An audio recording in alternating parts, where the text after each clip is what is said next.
ನಮಸ್ಕಾರ ಅಭ್ಯರ್ಥಿಗಳೇ, ನಮ್ಮ ಚಾನಲ್ಗೆ ಸ್ವಾಗತ.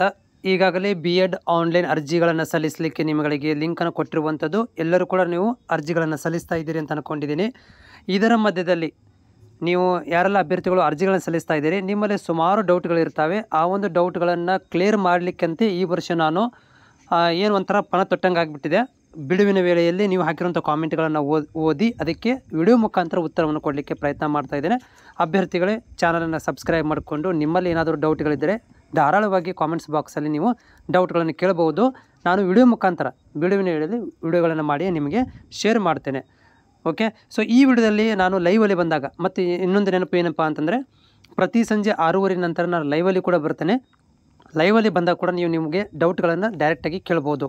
ಓಕೆ, ನೋಡಿ ಅಭ್ಯರ್ಥಿಗಳೇ, ಇಲ್ಲಿ ಲೈವಲ್ಲಿ ಬಂದಾಗ ಅಭ್ಯರ್ಥಿಗಳು ಡೌಟನ್ನು ಕೇಳಿದ್ರೆ ಏನಪ್ಪ ಅಂದರೆ, ನಮಗೆ ಗೋರ್ಮೆಂಟ್ ಕಾಲೇಜುಗಳಲ್ಲಿ ಅಡ್ಮಿಷನ್ ಆದರೆ, ಕರ್ನಾಟಕದಲ್ಲಿರುವಂಥ ಎಲ್ಲ ಗೋರ್ಮೆಂಟ್ ಕಾಲೇಜುಗಳಲ್ಲಿ ಅಡ್ಮಿಷನ್ ಆದರೆ ಫೀಸ್ ಎಷ್ಟಿರುತ್ತೆ, ಪ್ರೈವೇಟಲ್ಲಾದರೆ ಎಷ್ಟಿರುತ್ತೆ, ಅದಕ್ಕೆ ಮಾಹಿತಿ ಕೊಡಿ ಅಂತ ಕೇಳಿದ್ರಿ. ಅದಕ್ಕೆ ನಾನು ಇಲ್ಲಿ ನಿಮಗೆ ಏನಪ್ಪ ಅಂದರೆ ಅನಕ್ಸರಿ ಫೈರ್ ಮುಖಾಂತರ, ಅಂದರೆ ಗೋರ್ಮೆಂಟ್ ಏನು ನಿಗದಿಪಡಿಸಿದೆ ಆ ಒಂದು ಗೋರ್ಮೆಂಟ್ ನಿಗದಿಪಡಿಸಿರುವಂಥ ಫೀಸ್ ಸ್ಟ್ರಕ್ಚರನ್ನು ಎಕ್ಸ್ಪ್ಲೇನ್ ಮಾಡ್ತಾ ಇದ್ದೀನಿ.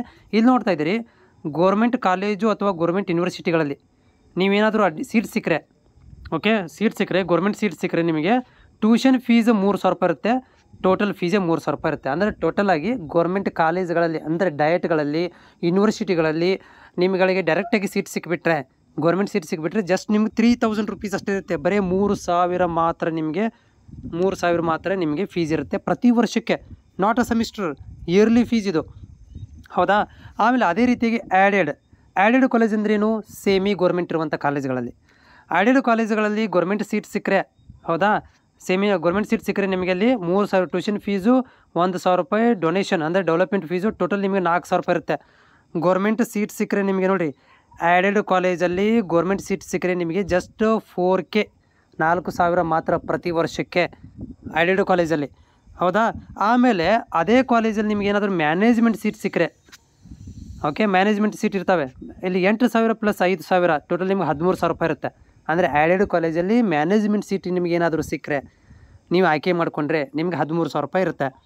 ಅದೇ ರೀತಿಯಾಗಿ ಪ್ರೈವೇಟ್ ಅಂದರೆ ಅನ್ಎಡೆಡ್, ಅವು ಸಂಪೂರ್ಣವಾಗಿ ಪ್ರೈವೇಟ್ ಕಾಲೇಜುಗಳಲ್ಲಿ ಏನಾದರೂ ಸೀಟ್ ಸಿಕ್ಕರೆ, ನಿಮಗೆ ಗೋರ್ಮೆಂಟ್ ಕಾಲೇಜಿಂದ ಗೋರ್ಮೆಂಟ್ ಸೀಟ್ ಸಿಕ್ಕರೆ ಇಲ್ಲಿ ನಿಮಗೆ ಫೀಸ್ ಏನಿರುತ್ತಪ್ಪ ಅಂತಂದರೆ 6,000 + 2,000 ಅಂದರೆ 8,000 ರೂಪಾಯಿ ಇರುತ್ತೆ ಗೋರ್ಮೆಂಟ್ ಸೀಟ್ ಆದರೆ, ಪಕ್ಕಾ ಗೋರ್ಮೆಂಟ್ ಸೀಟ್ ಆದರೆ. ಅದೇ ರೀತಿಗೆ ಅದೇ ಕಾಲೇಜಲ್ಲಿ ನಿಮ್ಗೆ ಏನಾದರೂ ಮ್ಯಾನೇಜ್ಮೆಂಟ್ ಸೀಟ್ ಸಿಕ್ಕರೆ 30,000 + 5,000 35,000 ರೂಪಾಯಿ ಇದು ಡೊನೇಷನ್ ಫೀಸ್ ಇರುತ್ತೆ, ಅಂದರೆ ಮ್ಯಾನೇಜ್ಮೆಂಟ್ ಸೀಟ್ ಇರುತ್ತೆ. ಇವಾಗ ಬರೋಣ, ಈ ಸೀಟುಗಳನ್ನು ವರ್ಗೀಕರಣ ಹೆಂಗೆ ಮಾಡಿದ್ದಾರೆ, ಫೀಸನ್ನು ಡಿಸ್ಟ್ರಿಬ್ಯೂಟ್ ಹೆಂಗೆ ಮಾಡಿದ್ದಾರೆ. ಇಲ್ಲಿ ನೋಡ್ತಾ ಇದ್ದೀರಿ, ಟ್ಯೂಷನ್ ಫೀಸು ಅದು ಇದು ಅಂತೇಳಿ 2,000 ರೌಂಡ್ ಫಿಗರ್. ಒಂದು ಗೋರ್ಮೆಂಟ್ ಕಾಲೇಜ್ ಆದರೆ ನಿಮಗೆ ಎಕ್ಸ್ಟ್ರಾ ಈ ಒಂದು ಟ್ಯೂಷನ್ ಫೀಸನ್ನು ಎಲ್ಲ ಎಕ್ಸ್ಟ್ರಾ ಸೇರಿಸ್ಕೊಂಡ್ರೆ ನಿಮ್ಮಗಳಿಗೆ ಇನ್ಕ್ಲೂಡಿಂಗ್ ಎಲ್ಲ ಮಟೀರಿಯಲ್ ಸೇರಿಸಿದರೆ ನಿಮಗೆ ಇಲ್ಲಿ ನೋಡ್ತಾ ಇದ್ದೀರಿ 5,175 ರೂಪಾಯಿ ಆಗುತ್ತೆ.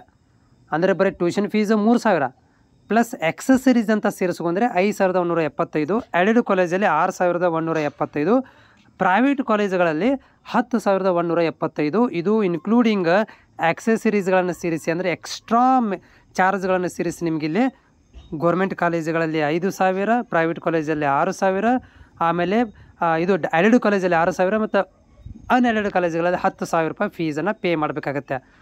ಸೊ ಇದು ನಿಮಗೆ ಫೀಸು. ಆಮೇಲೆ ನೀವು ಅನ್ಕೋಬೋದು, ಸರ್ ಇಷ್ಟೇ ಫೀಸಾ, ಹಂಗಾರೆ ನಾವು ರೆಡಿ ಇದ್ದೀವಿ 10,000 ಪೇ ಮಾಡಲಿಕ್ಕೆ.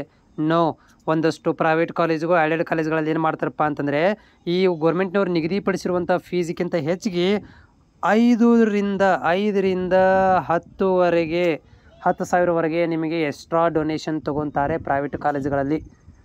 ಎಕ್ಸ್ಟ್ರಾ ಫೀಸ್ ತೊಗೊಂಡು ಹೋಗಲೇಬೇಕು ನೀವು, ಅಥವಾ ಇನ್ಸ್ಟಾಲ್ ಮೇಲೆ ಏನಾದರೂ ತೊಗೊಂತಾರೆ. ಓಕೆ, ಸೊ ಇದು ಡೌಟ್ ಇತ್ತು ನಿಮ್ಮಲ್ಲಿ, ಕ್ಲಿಯರಿಫೈ ಆಗಿದೆ ಅಂತ ಅಂದ್ಕೊಂಡಿದ್ದೀನಿ.